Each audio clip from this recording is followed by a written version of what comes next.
You're listening to a Meatsmith Harvest. This is the podcast that encourages and equips you to grow your home around the harvest. This Farmstead Meatsmith production is made possible by you. If you like it, please consider supporting our team by going to patreon.com/meatsmith and donating at a level you'd enjoy giving at. Your gift helps us increase the quality and quantity of all our free media education. Thank you, and happy harvesting.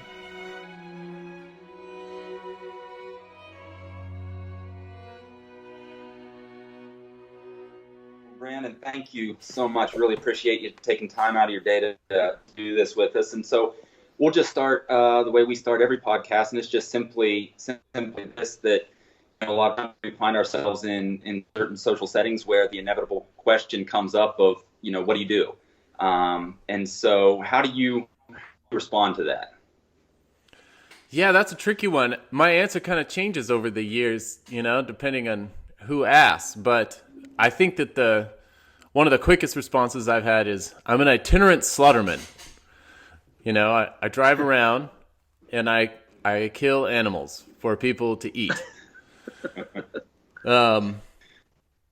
That's actually kind of why we made up the word meatsmith, because it kind of encompassed everything, because I'm a slaughterman. I kill animals and then I cut them up, into portionable, edible, cookable sizes, and then we cure them. But then we also roast them, and we also raise them, and we'll roast them whole, we'll smoke them. It's like, what is there a word to encompass all of that stuff? And so that's when Lauren came up with meatsmith. I'm a mobile butcher, and I'm a farmer here, sort of. Farmer's like a really flattering term for what happens in my yard. But we have a garden and some pigs and some ducks. And where is here? I'm on Vashon Island in Washington State. We're in the Puget Sound, not far from Seattle. And in addition to the mobile slaughtering, we've got the online Meatsmith membership. We put out a lot of instructional stuff that's geared towards really enabling people to do this stuff at home. Slaughtery and butchery has been really relegated to, almost like these lab-like conditions, these huge processing facilities. And originally they were the prowess of the able and sagacious home cook. And that's kind of what I like to bring it back to. Yeah. So what makes your approach unique? Your philosophy as it pertains to the craft itself of being, a meatsmith or a butcher, or however we want to put that. Oh man, I think that there's a lot of ways. I think probably what it boils down to actually is I'm 100%, almost 100% culinarily motivated. Like I really am thinking about the end product. And so part of the recipe of bacon for me, to make the bacon that I want to make, exactly how I envision it, is it starts with what I'm feeding the pig, and then even how I kill it. That's all actually part of the recipe. And unfortunately, those processes today on the larger scale have been divorced from the culinary ends. And by culinary, I just mean, your home kitchen. It sounds simple, but it's just forgotten these days. The system doesn't really allow for it, but really all of these livestock animals are geared towards the kitchen. That is their end. And I think so much of what has supplanted that is the commercial form, the skinless, the boneless, the sterile looking, and the effortlessly ease of cooking, has got to be obvious in everything that's in a deli case. And with that as the final cause of all livestock flesh, the whole process that leads up to that then is altered and changed to fit that end. And when you do that, I mean, that's just such a limited culinary vocabulary, like the skinless and the boneless, the fatless, right? That's such a small fraction of what animals can yield us for our tables. Sure. Well, even more to the fat, I know that's a big part of how your approach is, and and gets disregarded a lot by a lot of consumers. Would you agree? Oh yeah, yeah. The primary yield of a pig, historically and even now, is fat. That's what the pig gives us. And again, this is how the whole process is affected. From slaughter to there's fat removal, because they skin pigs rather than scalding and scraping them, which leaves all the subcutaneous fat intact. And then at the butcher shop, they trim more fat. And then at the grocery store, they trim fat again, such that by the time the pig makes it to the consumer, over 50% of that carcass has been removed as somehow undesirable, And maybe some of it makes it into sausage, which is good.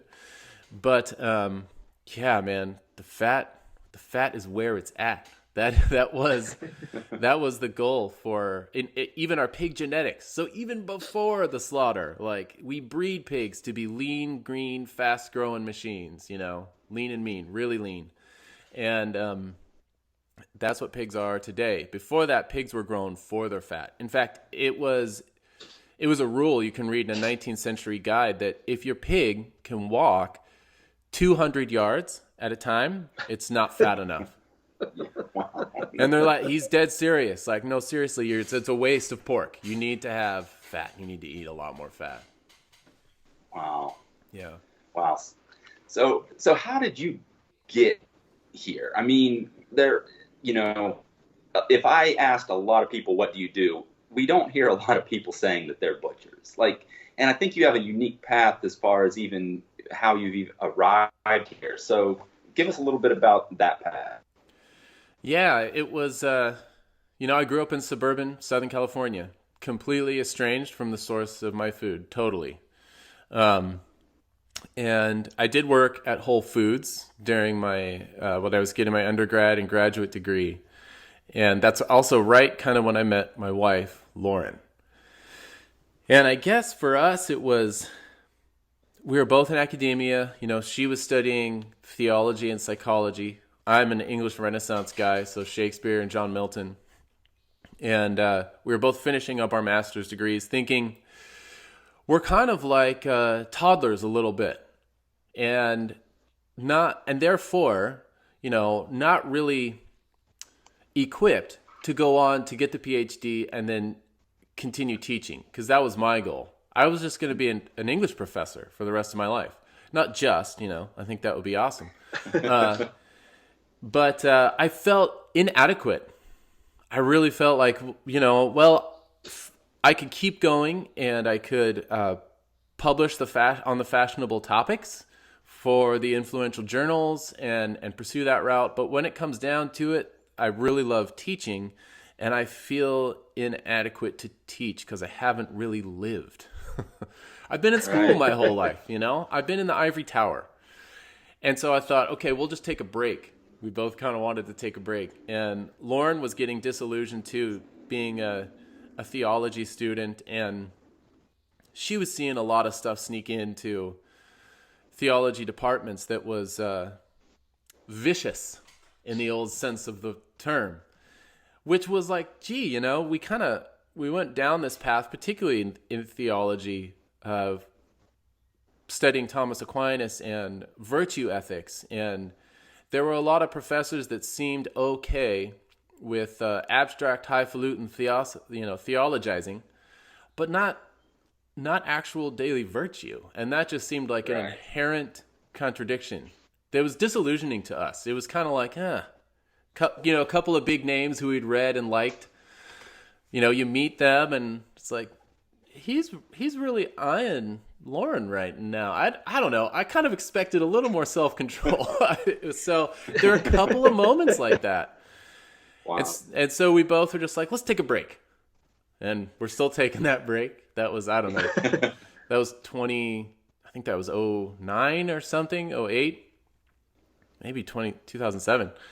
And so we came to Vashon. I was working at Whole Foods in Seattle, commuting on the ferry because I live on an island. There's no bridge.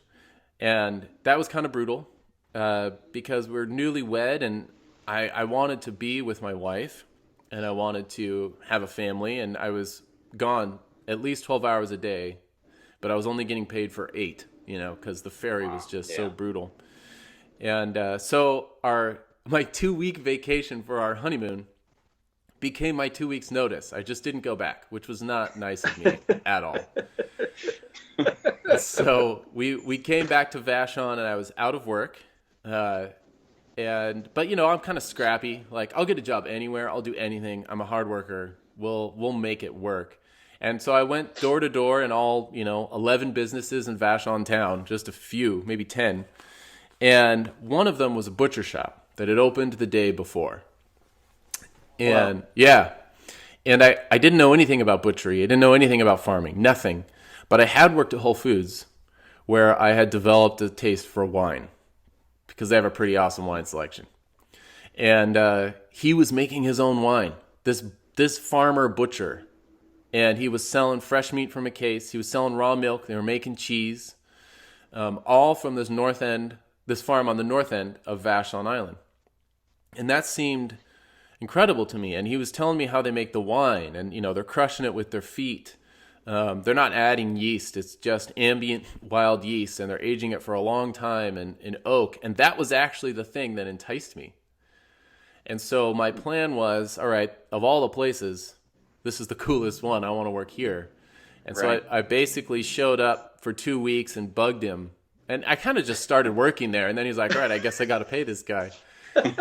And we're still, in touch today. And that was, I worked for him for exactly 2 years. And I'm sorry, I'm making this kind of long, but I was, No, it's interesting. Yeah, I was working there. It was awesome. And one day, I came in from working on the farm. So I was feeding pigs. Like, we were slaughtering 2 to 3 pigs a week, 3 to 4 lambs, sometimes a cow, 150 chickens, milking 7 cows, making cheese, making wine. And we're taking all of this and selling it at the farmers markets in Seattle. So it was a huge it was a small, diverse enterprise. It was a lot of work. And I didn't really get into the butchery until about 9 months in. I started on the farm feeding the livestock, catching cows who were bashing through people's really nice manicured yards on Vashon trying to get to their calves, and doing all kinds of crazy stuff, doing the slaughter, all of the slaughtering on farm.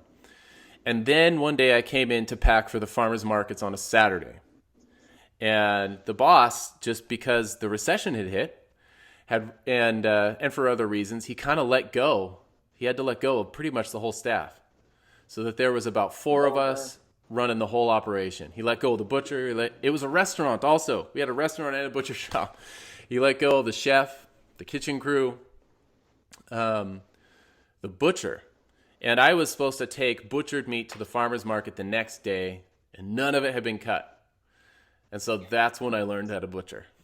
I was like, I told George, the owner, I was like, all right, he was cooking for a full house. He was the chef that night because the chef was gone. And I was like, all right, I'm going to go butcher these pigs. And Lauren came over, and we stayed up late into the night, and I butchered my first pig or 2 and a couple lambs. And then we took it to the farmer's market the next day. And then I did the same thing the next week and the next week and the next week. And I really just moved into the butcher shop, starting on the farm, feeding the animals and slaughtering them. And then learned how to butcher and cure. And I kind of wanted to do things old school anyway. Mm-hmm. And the one thing I did learn from getting my master's degree was how to find books and resources. So I looked up lots of peasant European methods, lots of translating and archaeology, trying to find cool old ways of doing things. But and I did that for exactly 2 years, and then we stopped. And I always say, we knew that slaughter and butchery and education therein was our calling when people kept calling us on the phone. There was just this demand for small scale animal processing. And so we started feeling that. And I can't help but teach anything I do or get passionate about. It's actually a great favor to me that students come and listen to me talk about things, because that's how I understand them and get excited about them and communicate them. So that was there from the beginning too.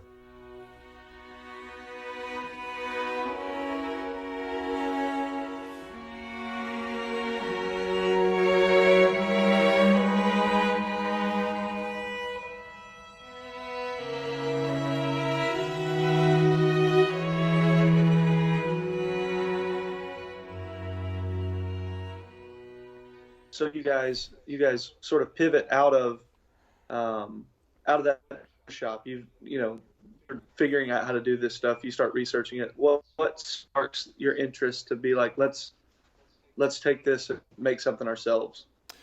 Yeah, I always blame Lauren for that in the best sense.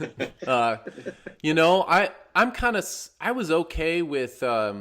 Well, I think I was okay. You never really know with these things, but I was okay with getting odd jobs here and there. I worked in a beautiful casket company making coffins, simple pine coffins, a wood shop here on Vashon.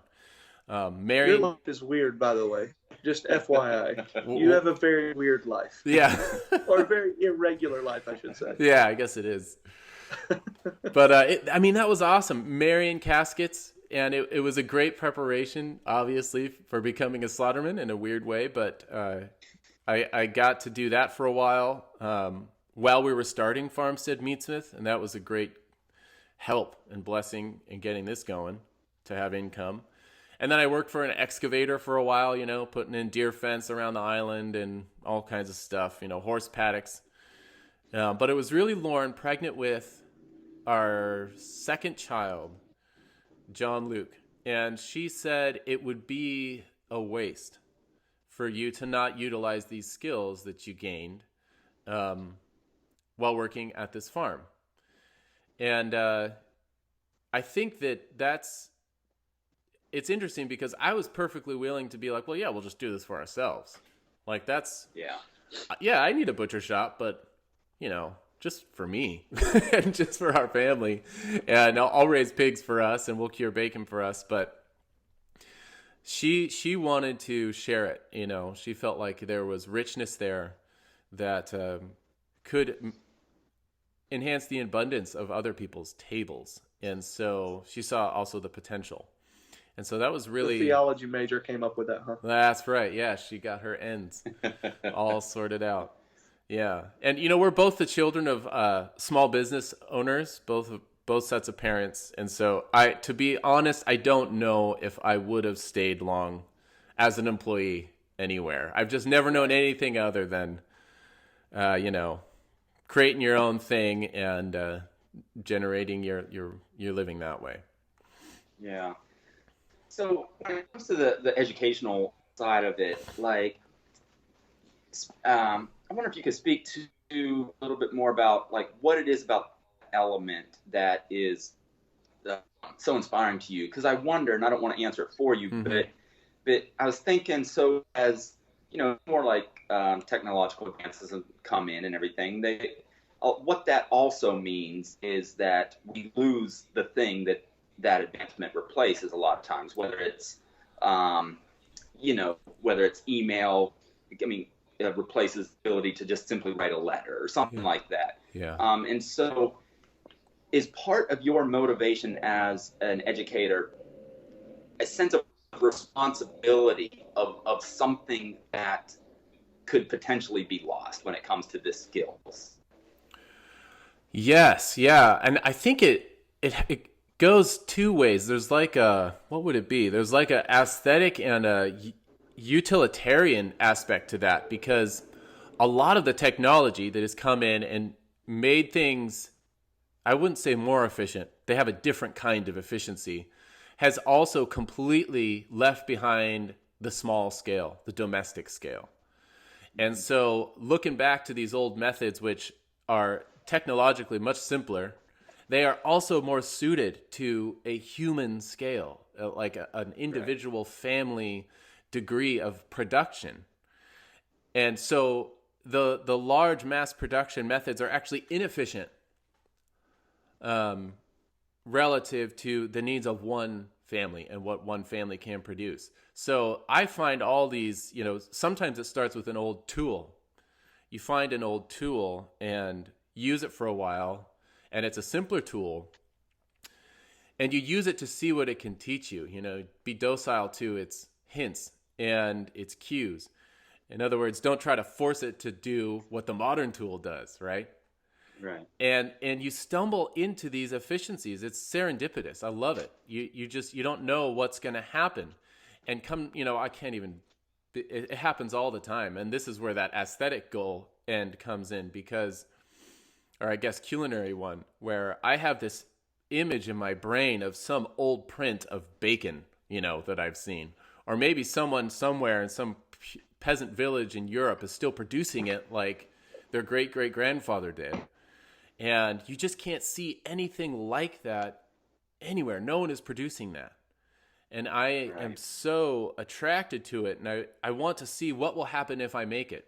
Not just the end result, like how it might taste, but what the lead up to it is. Because there's those old simple methods, they're usually better than they ought to be, because they are galvanized through generations of history, of repetition, of polishing that rock, that process, and making that thing, whether it's back bacon or lardo or salami, more and better suited to the domestic scene.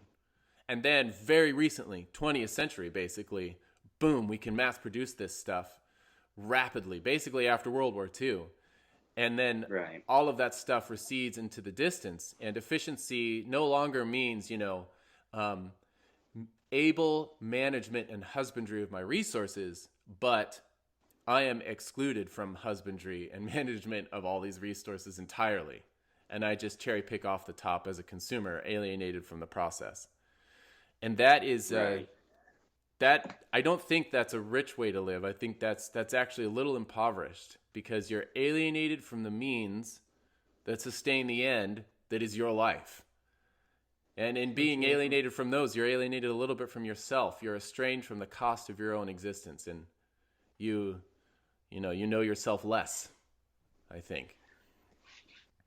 Yeah, it's. Wonder if you could speak more to that, I guess, because one of the questions I often think about is, in a sense, with this birth, like you said, after World War II, whatever, with this birth of industrial agriculture, the question becomes what's lost, because it seems like now the arguments and the conversations all revolve around the destruction that's being done through the carbon footprint, or the use of fossil fuels, the spraying, the GMOs, all of that. And I'm not a fan of any of that. Right. But even if we put all that aside, even if we said that's not doing harm, I still feel like something has been lost with this mindset of mass production. And I was wondering if you could speak a little bit more to what is lost as we grow in scale. Yeah, that's a really good point. And I feel like it's a crystallized, what we lose is human nature a little bit. Not to be too broad. Right. But there was this great line, I think it's in a letter from Tolkien to one of his sons, but I am having a hard time finding it again. It just stuck in my brain. But something about technology dulling the edge of human nature. And I love the notion of a human being a finely honed knife, especially in my line of work. Like, a sharp knife cuts things effortlessly and artfully. And when you're dull, you can't do what you're made to do, And I think that is a great loss. It's the dulling of human nature. And And I keep coming back, and I think this is definitely my own bias too. This the many costs of centralized urbanization. It's really, I don't know how long it's going to take us to understand the shift the great big city is in human life and human culture. And I'm sure it can be done, and I know it has. We got a lot of great charcuterie from Paris, the oldest city in the world, and or one of them in the West, I guess. And it's tricky. I feel like in an urban setting, there is maybe the accidental possibility. It's sort of like an unintended consequence, or maybe it's intended, I don't know, but that you can be estranged from agriculture. Totally. You can live in utter isolation from agriculture. And so you can conceive of yourself as actually existing outside of a food chain. Right. Yeah. Which is a fantasy. It's an utter fantasy. And that's where all this talk of zero footprint, it just kind of, to me, it obfuscates a little bit. It's like our goal is not to be disembodied minds hovering harmlessly over the terrestrial plane, because that's impossible. We have these bodies. Right. They need to eat. They need to defecate. They need to breed. Like, we are part of the natural order. No matter how high our skyscrapers are, or clean our windows, or reflective our iPhones are, like, we are part of the natural order. And do you feel like the conversation is dominated by either your choices, either factory farming and getting stuff from Walmart, or like militant veganism, and there's no bridge between those things? There's no sort of like middle ground that people can live in, because like, for instance, I'm the person here that would be representative of completely divorced from the natural order, shop at Trader Joe's or go to restaurants and have no idea where anything comes from, and sometimes am shocked to realize that when I'm eating a piece of chicken, that's a rib cage. Yikes. Yeah.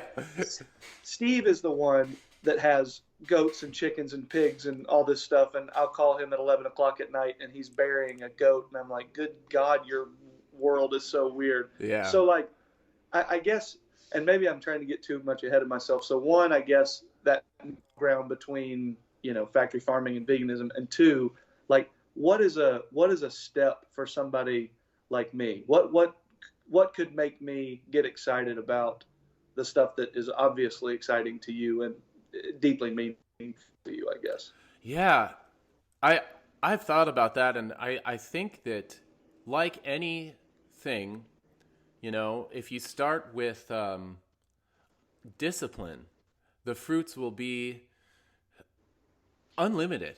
And I think about this because that was my path. Like, I guess I had an epiphanous moment once when I was working on the farm, and I was feeding the pigs. I was working all day. It was like 4 o'clock, and I hadn't had anything, no lunch. I was starving. I came into the restaurant, and the chef was in there, and I just ran into the kitchen, grabbed a piece of bread off of the cutting board, and shoved it in my mouth and went out, back to work. And the chef called me back in. He's like, hey, wait, come back here. And I was like, oh, geez, don't get on me for taking food, And he cut a slice of bread, and then he put some really, not cheap olive oil on it. And then he sprinkled some coarse salt on it, and he put it in my mouth. And to me, it was such a big deal. It's such a simple event, but it stuck with me forever because it tasted so good. Yeah. It really blew me away. And up to that point, I'm a graduate student. Like, I live off of chips and salsa and cheap red wine. Like, that's it. That's all I eat. So that was a big deal to me. And it was sort of a gesture like, don't forget that you're a body. You have taste buds on your tongue. Take some time and stop being satisfied with rubbish, with garbage. Yeah. Don't just fill the tank. You're not just feeding the beast, filling the hole, right? Take some time. And I think that any taste worth having is worth acquiring, which means it takes a little discipline, which is a weird concept. And so that little event started me on a path where I was like, well, that was so good. What about tripe? Like, what about, salt cured, cold smoked bacon? What about all these things that I have never tried before? And I would try some of them, and honestly, the first time it's like, whoa, that's a little strong.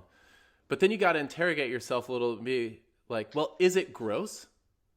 Or is it just new? Is it just new? And then you got to try it Right. again.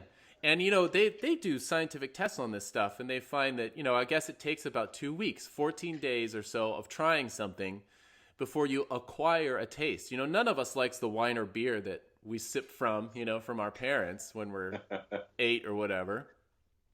You acquire that taste. And so I always tell people, just try weird things and actually discipline yourself to like them because maybe you should and you think you should. And I don't think that that's wrong. Food isn't just whatever anything that can move above, like Samwise Gamgee says, our likes and our dislikes. It elevates us a little bit and it enriches our lives. And you will find this is like a fair warning. If you go down that path and you start trying, bacon that is just mostly solid fat from a home reared pig or something, or try lardo, which is solid cured fat, you'll find that you can't help yourself but creep up the supply chain a little bit and, purchase a whole pork shoulder somewhere and make your own sausage. 'Cause from a single pork shoulder, you can even cure your own lardo. You could make your own cured fat back. You could even make some bacon out of it. You could brine the hock and you could smoke it. There's a lot you can do short of putting a pig in your backyard.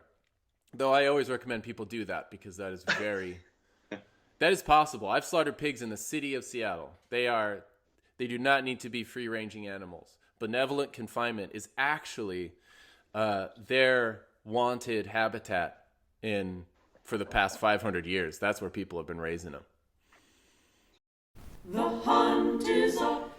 How many people do you know you would say truly share your back to the land values?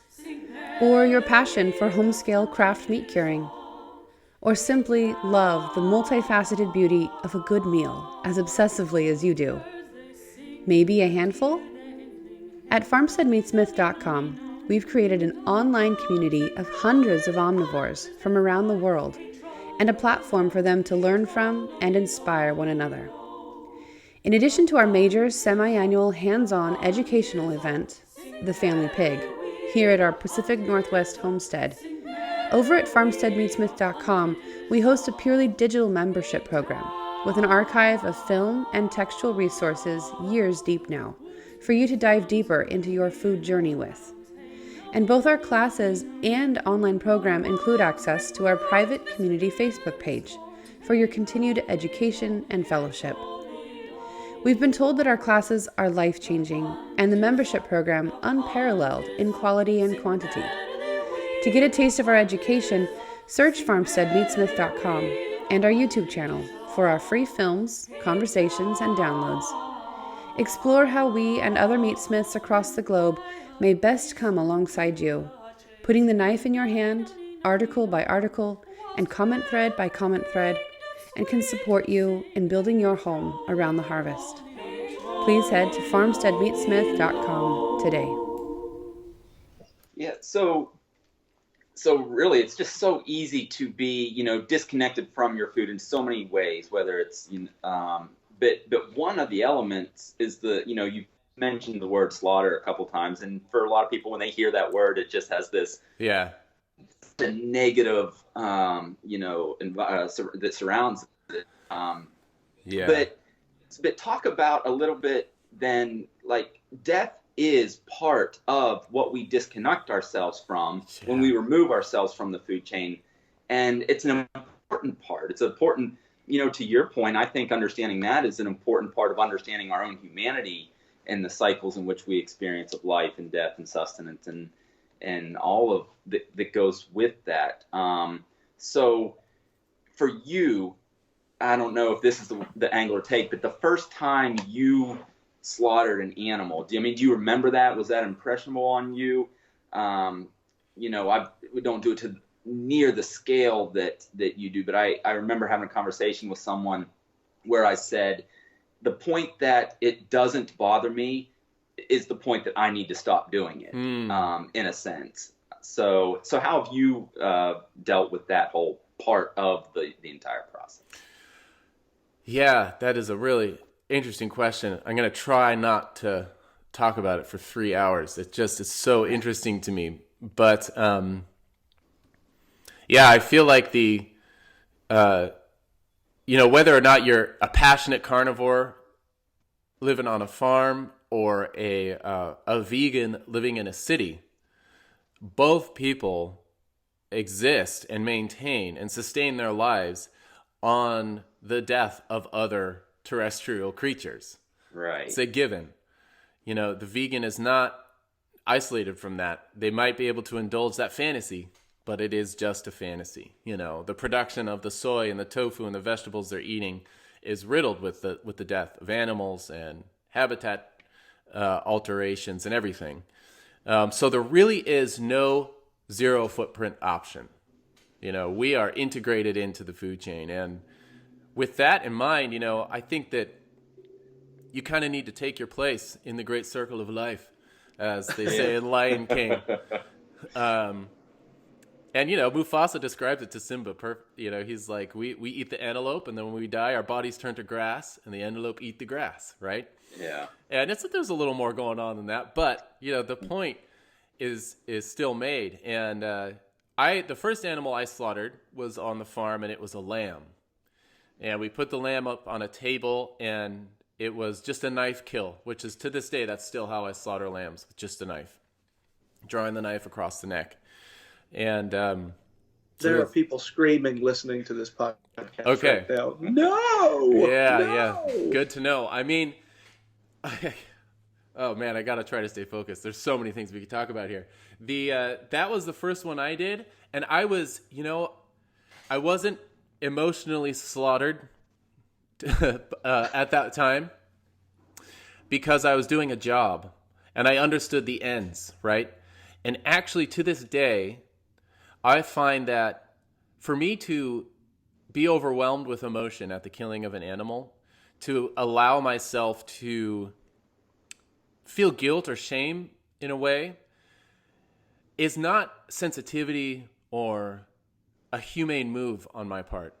That's actually selfish. I am there at the service of the sacrifice. And what that means is I have to be deliberate, decisive. I have to be swift and accurate in my movements.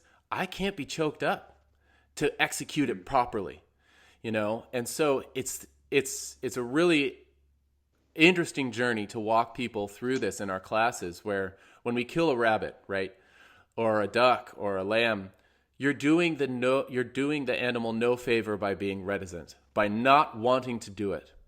There's no such thing as overkill when you're killing an animal. It's more just you don't want to think of yourself as taking the life of another thing. It's not necessarily, I would argue, that you have compassion on the thing you're killing, because you would eat it, right? If someone else killed it. Right. And so I see it more as it's a bit of a duty, it's a higher call to shelf your own experience for a minute, get yourself out of your brain, and see to the job at hand. And I won't say that that's easy and effortless. It's not. And I think there is room for reflection maybe afterwards, but in the moment, you need to do it well and decisively. And to an unexperienced observer, that can look violent, coercive, and oppressive, and all kinds of weird stuff. But if you think that was too easy for him. Yes, yeah, that's a good way to put it. Absolutely, and so lamb is a good example of that. I'll capture a lamb and I lay them down on their side so that their feet are sticking out, and then I pull their head back so their neck is facing the sky, and I am holding them. I'm not pressing down on them. It's a whole technique, but I'm holding it's very firm, you know. I capture them quickly and decisively, so there's no running, there's no flight. Every step is geared towards making the kill as quick and decisive as possible. And then I lay the lamb down in such a way that if I stand up, the lamb will stay down on its side because they've totally submitted. And the only reason they've submitted is because every movement I've made has removed from their sense the notion that they could escape and get away, which is a great favor to them because then they actually surrender, which is a crazy thing to behold, and goats will do it too. And then you can take their life, and it has to be one stroke of the knife, and they'll bleed out very rapidly. And if I can work with the nature of the animal, like a lamb or a goat, specifically being flight prey animals, right? Their goal is to flee predators. That's their plan A, B, through Z. That's it, run. And if you deprive them of that flight, then they have no other options and they actually will surrender. And I feel like that is the best thing we can do as slaughtermen is make it less of a coercion and more of a gift. If there's slaughter, if they're surrendering, there is some degree in which they're participating in the gift of themselves. And it's limited, it's not conscious. It's not like us. There is a difference there. But in some way we can elevate them, to that place where they might be giving their life as much as we're taking it.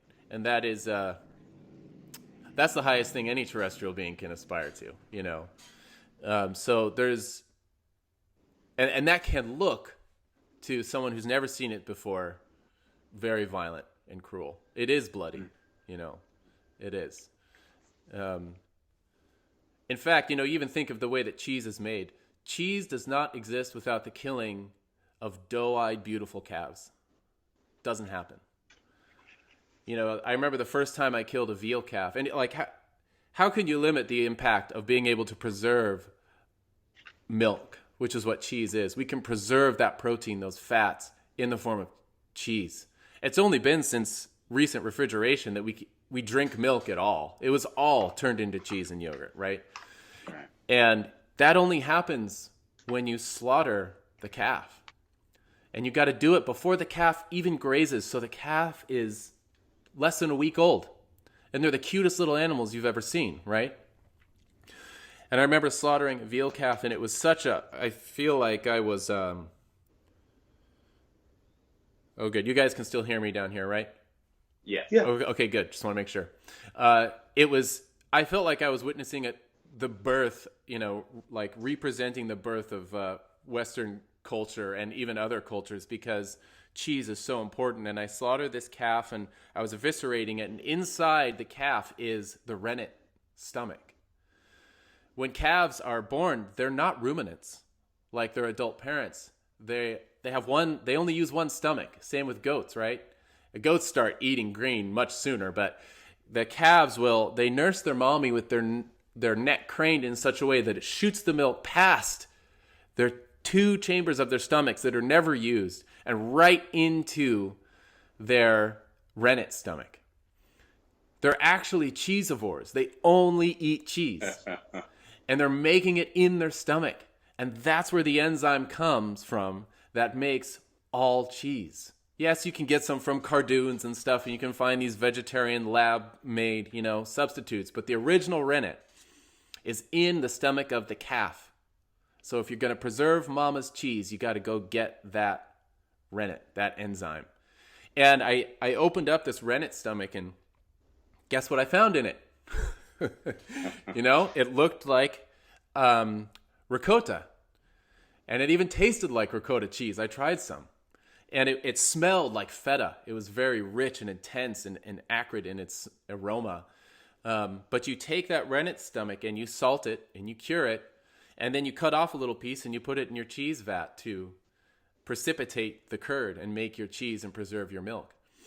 But that was just such an amazing experience to me. And it was just another example of how we cannot extricate ourselves. If you want to eat cheese, right, The cost of the cheese are the lives of calves. And these costs are real. And I think that the more we engage with them, the less able we are to indulge in fantasies about our shallow maudlin harmlessness. We're actually part of it. Yeah, and and you mentioned, not to speak to whatever your diet is, but even like it's ignorant to think that death is not involved within the cycle, right? And so there is this harshness to all of this. That there's some harshness to this thing that we participate in, and I hope this doesn't sound wrong. I mean, I don't want to come across as just complaining or whatever, but like sometimes I get there's like this annoyance to me, or I get annoyed when I like with the green movement, and like I'm couldn't be more part of it, but but what struck me finally as to why it annoyed me a little bit is because like if you're only bringing your own grocery bag to the store, if you're only using a reusable straw, things like that, you still haven't indulged in the messiness of the relationship that needs healed. Yeah. And so, like, to reconnect means to heal the relationship, and you need to be immersed in that. If you don't experience the harshness of it, I don't know that you can experience a true healing of it. Does that make sense at all? Absolutely. Yeah.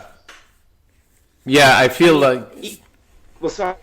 even if you're just growing produce, like that means pulling weeds. That means getting bit by ants. And animals don't listen to you all the time. They go where they're not supposed to. And there is just this struggle that is included in the connection and healing of the way in which we are in the world, I guess. Yes, absolutely. And I think I feel the same way. I think that there is this unfortunate strain in the green movement, so-called, that is anti-human. And the best ecological vision is the untouched wilderness, right? Mm. Which is actually unnatural. We are actually part of nature, believe it or not. We're actually part of it. And I think of this as you think of domestication of livestock, even as an example, right? Of how in this game we are.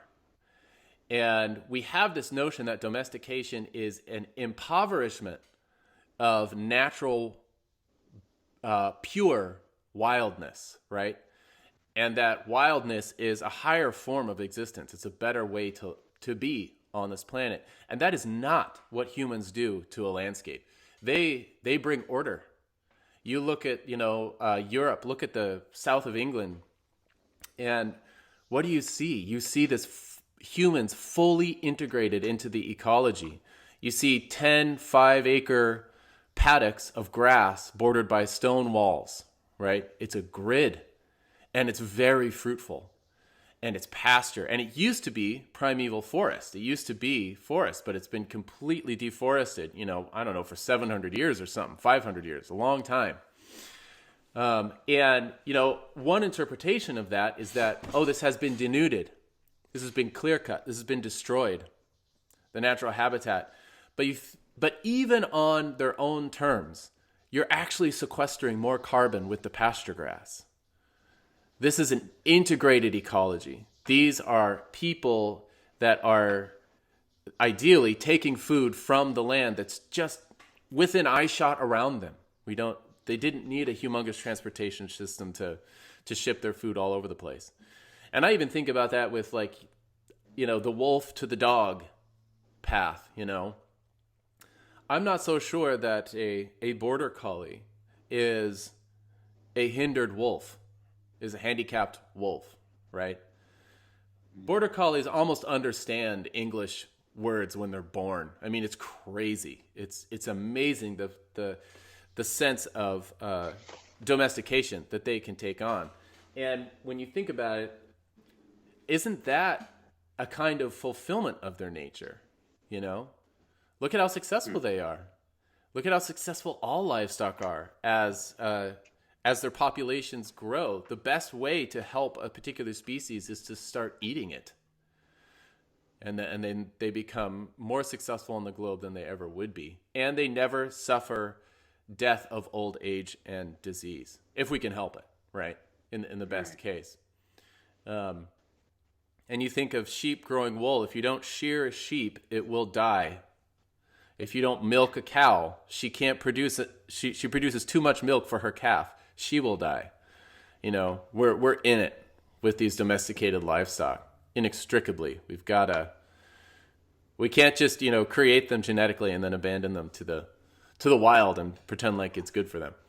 Yeah. Do you think? And I know this would be a really long answer, but do you think how much of that is that we pushed the snowball off the top of the hill and now we're stuck in what we started when it comes to domestication, versus, because like you were saying, obviously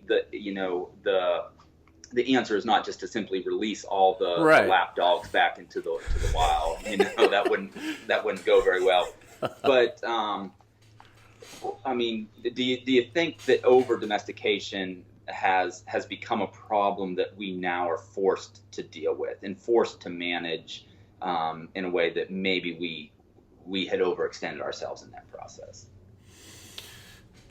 Yeah, that's a great question, and it's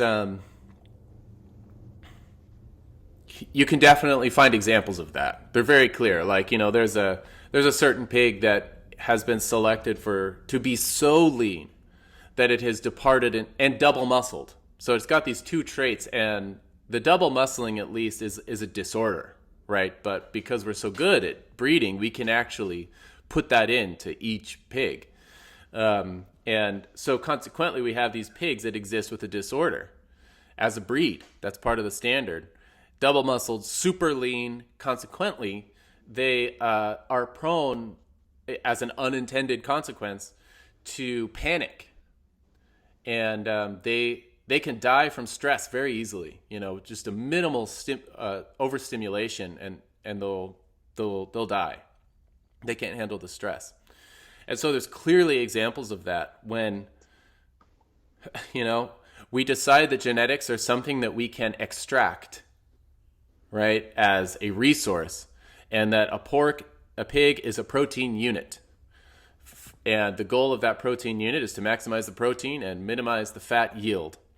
But I think the other opposite end of that, which would be veganism, is also another kind of vice. And of course, like, the median would be where the virtue is, which is, rather than coercing nature and animals to extract the resource we need, and then rather than just ignoring them and pretending like we don't actually exist in nature with bodies, but more as disembodied consciences, making sure everything is moral and good, we're in the middle where I think we need to cultivate biology, you know?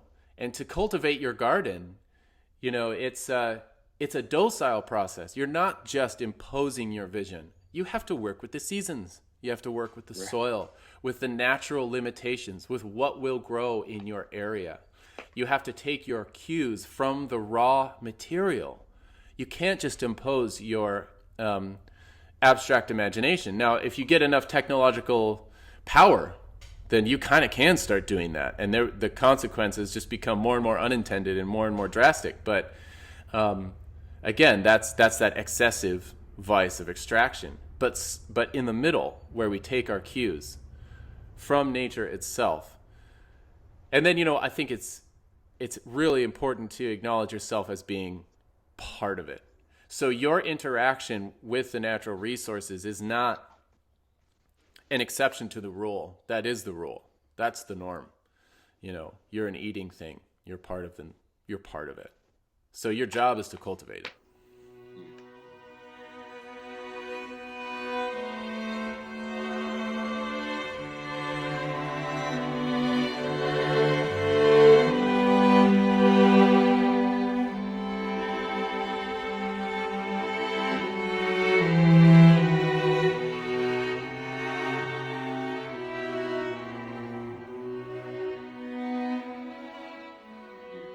So I want to know, outside of, all the philosophizing about it, because I think it's intensely interesting, but how does that boil down to, like, what did you do this morning? Yeah. Good question. Or yesterday morning? What's a day in your life look like is I guess what I'm asking. Yeah. So yesterday, Not just in the business, but in your family life, and how does this kind of play out personally? Because you have multiple children, correct? I have 6 kids. Yep. Yes. Holy smokes. Wallace, Johnny, Simon, Mary, Beatrice, and Therese. Yeah, 3 boys and 3 girls. And that's a really good question. And for us, well, I'll give you an example. Yesterday, I slaughtered 57 poultry, and I think 30 or so of them were ducks, and the rest were chickens. And the guy I slaughter them for wants the ducks to have a certain appearance because they look good in the case, which I love. He wants them to have their heads and their feet on, which is great. I love the idea of that. This is a duck. You're buying a duck, right? We're not going to remove the duckness, so you can't tell that it was an animal with eyes and a face and everything. No, the head's on there, and it has culinary value. You can make stock out of the heads and feet to get the full harvest from that animal. So I love that. Now that means you don't want the neck to be mangled. And that's usually where you would deliver the kill on a duck, is you would cut its jugular arteries and it bleeds out. Now, the rest of the processing can open up that wound and it can look unappetizing. You scald and then you pluck the duck and it can really kind of mangle the head, and maybe the head will even fall off and now you kind of lost it. So you want to bleed the duck out from inside the mouth. We're getting real graphic here. But that's the method. You actually open its mouth and you go in there and you cut its artery and it bleeds out of its mouth. Now, that works to get the end product that's desired. And it's even a good end product, right? Head intact. We're not just going to throw away the heads. The duck gave up its head. You should cook it and eat it. It's delicious. But the means to get there, it's I wish it was a little more humane. I don't want this duck just bleeding out of its mouth. It takes a couple minutes and it just doesn't feel right. I feel like we could do better. And so I wanted to figure out a way that we could take the brain out so it doesn't feel the bleeding out of the mouth. And I found this cool tool where I can puncture the back of the skull and immediately lights out, right? I mean, you hit the brain, lights are out. And then I can go into the mouth and bleed out the duck. And that was this process that I engage all the time, trying to think of how can I be docile to the biology of this duck? It has a central nervous system.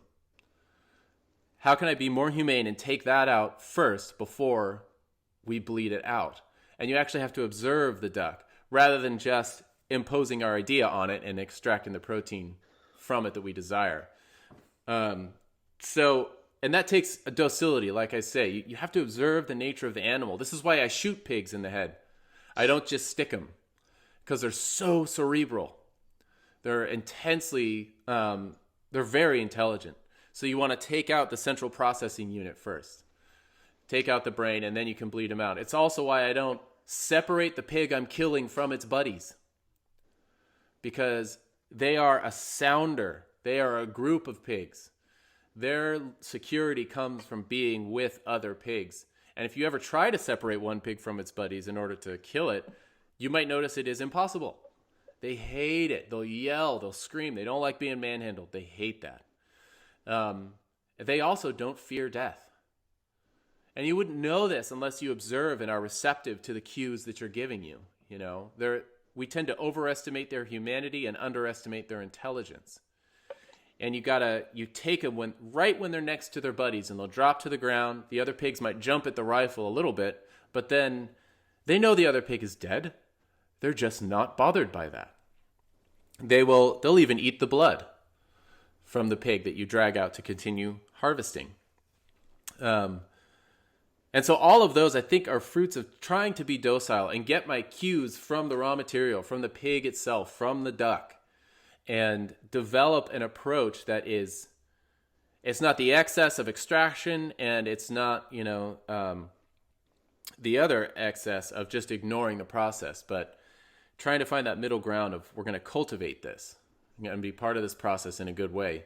And then, I don't know, how does that work out in my family day to day? I mean, that's how we harvest all of our pigs. The way I cure my bacon is oh so docile. We take a lot of cues from our nose when it comes to cured meats and the meats that we prepare.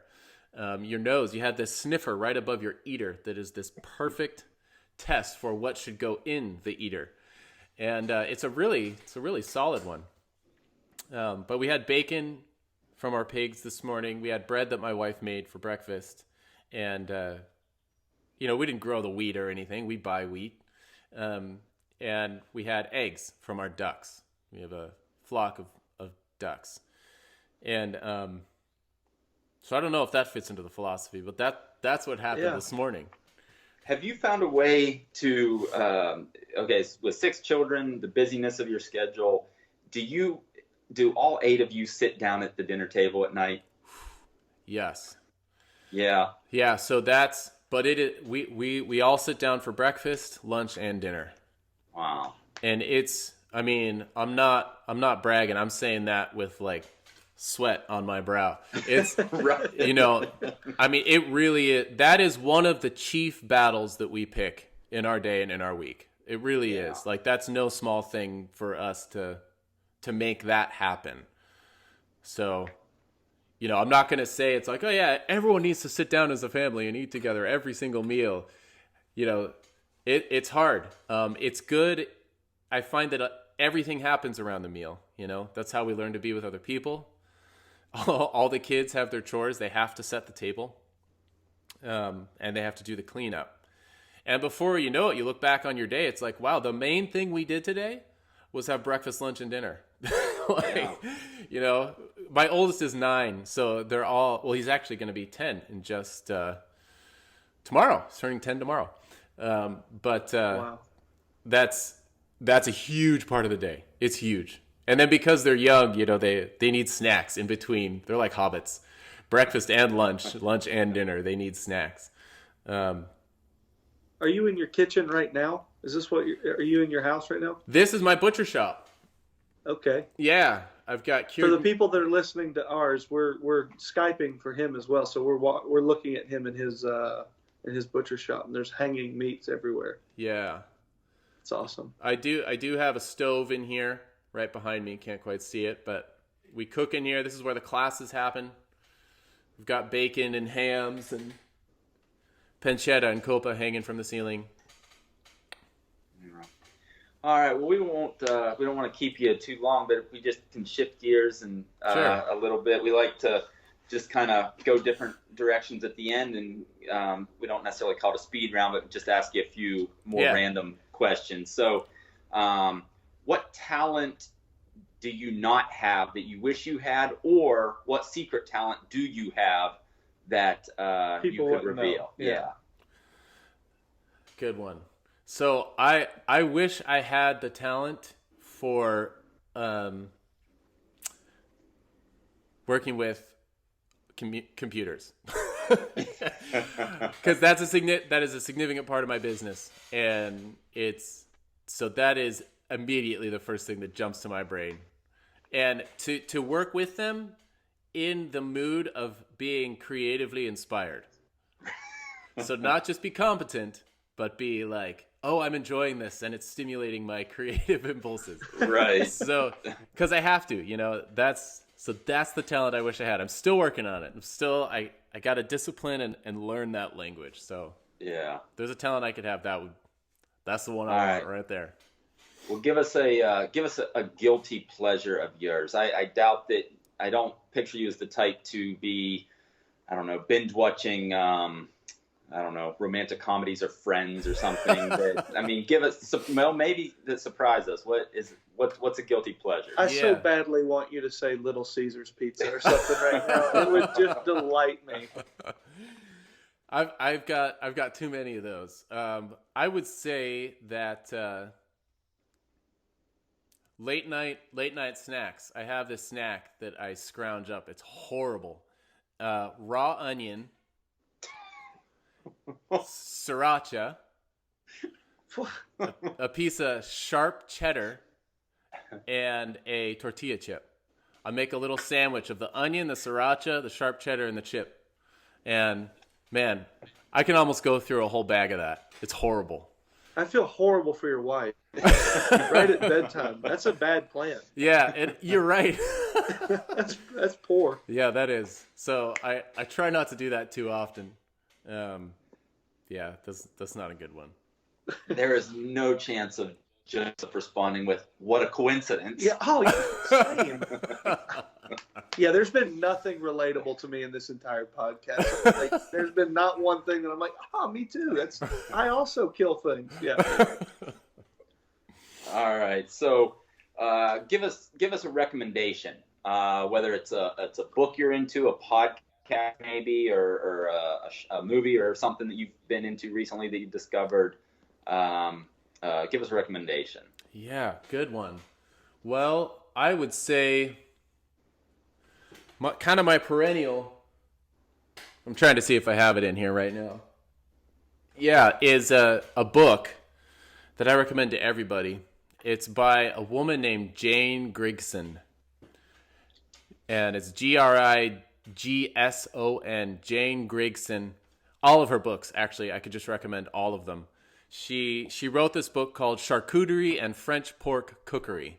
And I know it sounds esoteric, but she has this thing where she's a British woman in the 60s who can write real well. And I can read her stuff just for pleasure. It's so winsome, it's so enjoyable, and it is so unapologetically domestic. I don't know where we got the idea that the home is like a prison or it's for stupid people to not exercise their creativity and all of their gifts. It's like, have you ever tried living at home with a family and eating well and farming and raising your food? Like, that is the opposite of boring. I tell people I aspire to be a 19th century housewife. Like those women were amazing, and Jane Grigson is one of those. So she writes really well. She lived with her family in rural France for a while in a peasant village. You know, they had the prerequisite livestock: a donkey, a couple of geese, and a pig, and a little laying flock. And that's like what your neighbors tell you need to get to survive here. And she raised her children there, sent them to school in that area, and she basically assimilated, recorded everything that they did and how to cook every single part of the pig in the most winsome, delicious, and accessible manner possible. So I just love her stuff. Jane Grigson. Love it. Yeah. Well, the way we end every podcast to kind of lighten up is, and this does not, to give it just to soothe some fears, this does not have to be a funny story or anything like that. But tell us a time that you've laughed the hardest. It can be recent. It can be the hardest you've ever laughed. Just give us something that would be funny from your life. Yeah. That's a good one. I guess a church laugh, kids. Yeah, that would have to be. You know what? The last time was Beatrice. She's right now she's 3, but when she was about, gosh, she's so cute. When she was about 11 months old, she would tell us jokes. I swear. It's a weird, and our little girl now, Therese, who is also 11 months old, she's starting to do it too. Our daughters, they have this humor, and then my second son, Johnny, also is just, oh my gosh, he's got some crazy humor going on. But I can't even describe to you the joke. I don't know how 11-month-old can tell a joke, but she can. She was watching us, and she would pause, and then she would do this little face thing with her eyes. She'd bat her eyes, and we would lose it. We would be on the ground. And then she would wait until we were done. And she'd look at us, and she'd do it again. And she's like, I'm playing these folks like a fiddle. I got this.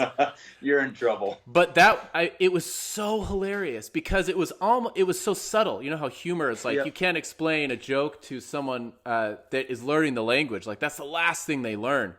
You can't ever really explain a joke. But she was somehow joking on her cuteness Like that was the joke. That's the bit, yeah. And our like pathetic inability to resist her. Oh yeah, That was actually the joke. And I don't know Yes. how she understood that, but man, she did. She got us good that night. I've got a 3-year-old that's currently doing that. His newest bit is I unlock my car and my stupid remote on my car won't work. And so I unlock it from the door. And then by the time I get to his thing, he's locked it. He's 3 years old. And I will give him 7-minute speeches of, buddy, I know you think this is funny. It is funny. Please don't do it. And he will look straight face forward in the car after he's already done it and wait until I try to pull the door handle, and then he looks over at me, and it just destroys me. It is. I hate how much it makes me laugh. Yeah. Anyway, Helpless. dude, thank you so much for taking the time to do this. And I mean, it could not be more interesting and unique. And the world needs more people like you. And I think there's this big cognitive dissonance between obviously what's on our plate and how it got there. And so none of us really want to think about the process of what it takes. But there is something there's something obviously so uniquely ethical about what you're doing and how it brings to consciousness how things came to be for us. And so anyway, it's very inspiring to me and challenging in a very real way. Steve will keep reminding me of this so that I will stop eating Chick-fil-A every day and, not thinking about anything. So anyway. and people really need to check out, your YouTube videos, farmsteadmeatsmith.com. Is that right? That's right. Yep. Yeah. You guys just have this beautiful presentation to the way that you do things. That's, it captivates you in a unique way. It draws you into it because of the beauty around it. I mean, you're not just cutting meat. You're creating this holistic experience. So thank you. Definitely recommend people checking that out. Yeah, that Awesome, that was one of the things that startled me, was how beautiful it is to just have a backyard, small farm, and to engage in harvesting your own food. It can actually be very aesthetically gratifying. Yeah. So Awesome, thanks, man. Yeah, thanks a lot, Brandon. All right, thank you guys. It was awesome. Yeah, man. Take care. Bye-bye.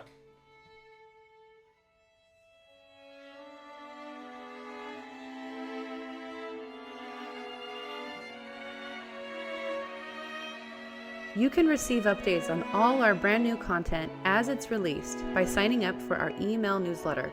Free download of Brandon's thoughts on meat cookery included. Go to farmsteadmeatsmith.com and sign up on the homepage. Thanks again for listening, and keep in touch.